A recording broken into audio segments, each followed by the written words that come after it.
But I am here on behalf of the Office of Diversity, Equity, and Inclusion. And we are looking at alums like you who are in the workforce right now and doing wonderful things and may have a lot to offer to the alumni network, the students there now, and prospective students, as well as letting some faculty know what's going on with you. I'm sure you can tell us a little bit about your experience since Berkeley. What's been going on? Well, I've done quite a lot of traveling since I graduated, traveling in the business world, let's just say, since I graduated from Berkeley, which is 1987 from the Haas Business School. So I've been both on the advertising agency side, as well as now on the marketing client side, right? Also traveled through a lot of industries between telecom, fashion, as you know, retail, and then now I'm in banking at Wells Fargo. So in the last 30 years, I've done quite a lot, chiefly focused on marketing, and then also building teams. I've done a lot of building teams and departments for a lot of companies and helping them transform teams and bringing in diverse leaders, young leaders, growing them. So it's been quite a journey, both professionally as marketing, as well as, professionally building people and, helping develop young people.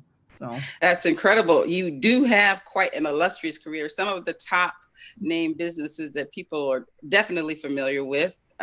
We've got Charles Schwab there, Wells Fargo now. Where else have you been? I've been at Gap. I've also been at AT&T. I've also been at Charlotte Russe, which is a smaller company, and then Excite back in the .com days, believe it or not. When it was .com and it was new. Yes. And now it's just called tech. But back then it was called .com and it was a startup. So I've also done tech as well. And also a lot of advertising agencies like Goodby Silverstein, Young and Rubicam. And Carol Williams, which is yes, that's right. Carol Williams, the African-American agency, one of the first ever there. So exactly. How were you able to basically stay so strong in the industries and be able to traverse so many different industries and keep your trajectory upward? I think the biggest thing is always having a sense of curiosity and desire to learn. And I think a lot of Haas business and Cal students have that desire, that DNA, which is constantly wanting to learn new things, which is why I've gone through so many industries, right?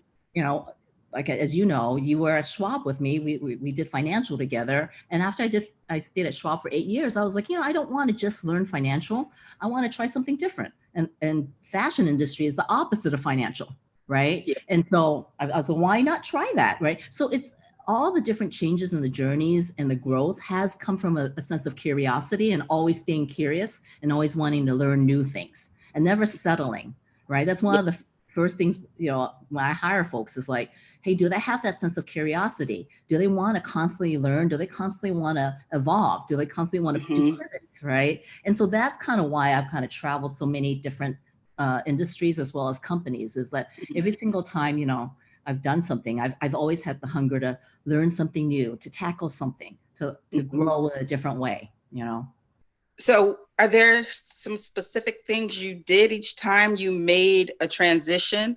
How did you learn about the new industries? And I know, as you said, you wanted to take a detour from finance and you moved into fashion. What did you say to yourself to say, you know what, I can be a student of this industry and still be a leader in the industry? Yeah, so it's probably two parts to that, right? That the student of the industry is to basically be able to immerse yourself and be open to whatever, the next customer is, to what trends are, and also be a trend seeker. Even when I was in financial, I always kept an open eye, an open ear to what the cultural trends are, what the economic trends are. I'm always studying that. And that's the curiosity part, right? It just has to be like the side job. Even though, I worked at Schwab, I constantly was looking at what are the cultural trends, what are business trends, where are they going, right? So to your point about being a student, when I jumped into fashion, the first thing I did was to basically immerse myself. I went shopping every day, not hard, I'm sorry. People will say, that's not hard, but, actually it is part of your job to learn, right? And so whatever industry it is, it's really putting yourself in the shoes of the customer, right? And I would say that my early days, right after I graduated from Haas, I went to Young and Rubicam advertising, and working at an ad agency is great training for constantly learning new things, because you're constantly being put on different accounts, different, whether all of a sudden, you're in a car account, all of a sudden you're working on Clorox. In 6 months, they'll switch you over to Chevron, right? And so that quick immersion and study of whatever industry, whatever customer, whatever consumer is something that I grew up with right after I graduated from Haas, right? And so to your point about being a student, you have to be a fast student. You have to hit the ground running. You have to observe, you have to study it, and you have to listen. I did a lot of interviews with a lot of my peers and people in the industry to understand, what is the heart of fashion, right? And then to your other question about being a great leader, how do you be a strong leader when you're new to an industry, right? A lot of that has to, I think, for me, be grounded in soft skills. So when they brought me in as a leader in fashion, they knew absolutely that I had no retail experience. But what they did hire me for was the fact that I know how to build a department, build a community. I knew how to hire great people and grow them on their career path, right? So the great leader part, that was a transferable skill, no matter which industry I went to, right? Whether it's Schwab, whether it's Gap, and then now Wells Fargo, regardless of whether or not I had the industry experience, that was the transferable soft skills that they wanted from a leader. Was, as a leader, do you know how to hire great people? Do you know how to inspire great people? Do you know how to keep great people and grow them, right? And so that kind of immediately kind of helped me in every single job. All right. Let's talk about the building teams piece a bit, because one of the issues that we have here as we talk about diversity and equity and inclusion is the fact that when people are building teams, they're not always looking for folks like me or you know, and we have to go in and sell them on the fact that, hey, we're here and we are great. We are excellent at what we do. How have you been able to navigate that? Have you had to deal with any people who didn't expect you to be as good as you were, or did they have any negative comments, or how did you just handle all of that? Well, I think, as you said, and especially in our careers, I would say one of my first jobs, I had a hard time with promotions, and I had actually an executive tell me that I had to, be from a certain B school, and what did you belong to a certain sorority, blah, blah, blah, the traditional path, right? And the people that he wanted to promote, if you lined up our accomplishments, literally, I had much more, awards. I had much more accomplishments. I just wasn't the traditional model, right? And so the big thing is having a voice. So even back then, I was probably about 25, 26. So I hadn't been too far along in my career when I encountered that, right? And when I started to see that pattern, I spoke up. I spoke up to my boss. I actually ended up speaking up to HR in a very fair way, and basically said, I think that there's a traditional expectation, and if you take a look at my accomplishments, I literally have, more accomplishments and awards than these other folks. And literally it opened up their minds, you have to have a voice, you have to stand up for yourself and not be afraid, right? And so I think, to your point about dealing with that, also going into leadership teams, being part of C-suite, my last job, C-suite, all the board members were, quite frankly, white men, and not surprising, right? And being the only Asian female on a leadership team, you have to make sure that you buck the stereotypes, and certainly I heard a lot of phrases over the years, like, hey, let's just pick from the Chinese menu. Right? Or that's, and their intentions. It's I don't think it's bad intentions. It's ignorant comments, right? And I would say, in my earlier years, I didn't say anything. I just went along with go with the flow, if you will, right? And after a while, you start to kind of say two things. Number one, I need to have a voice and stand up for myself, and also. Being in a leadership role, as I start to become a leader, I start to think like, well, I got to stand up for my people as well. and for diversity. And at a certain point, I started to switch, right? And this is the speech I give to my leaders, right? Regardless of, what nationality, what representation you are. I said, as a leader, you have to wear many hats, right? You have to speak up as an individual, which as I gave you the example, in past years, I've had to do that for myself, right? Mm-hmm. Then the second hat you have to wear as a leader, which is that, I've started to realize that in the last probably 15 years is that I have to stand up for diversity. I have to stand up for diverse groups. I have to stand up for Asian Americans. Mm-hmm. I have to set an example myself and help pave the path, right? So that's the second hat. I have to constantly remind myself as a leader, I have a responsibility to my diverse segment, to all diverse segments, and then to be a role model for others, right? And to hopefully inspire people to learn more and, have discussions. Sorry. You've definitely done that. You've definitely done that. Did you have any mentors that you would go to, or did you develop any other networks of people outside of your workspace to help you through this? Yes. So I had both. My mentor was my former CEO at Old Navy, Jenny Ming, and she's a very strong Asian American female, and similar to me, she was an immigrant as well. I wasn't born in the United States. Yes. Yes, I immigrated here when I was 3. I was born in Hong Kong, and so was she. So we had very similar kind of backgrounds, right?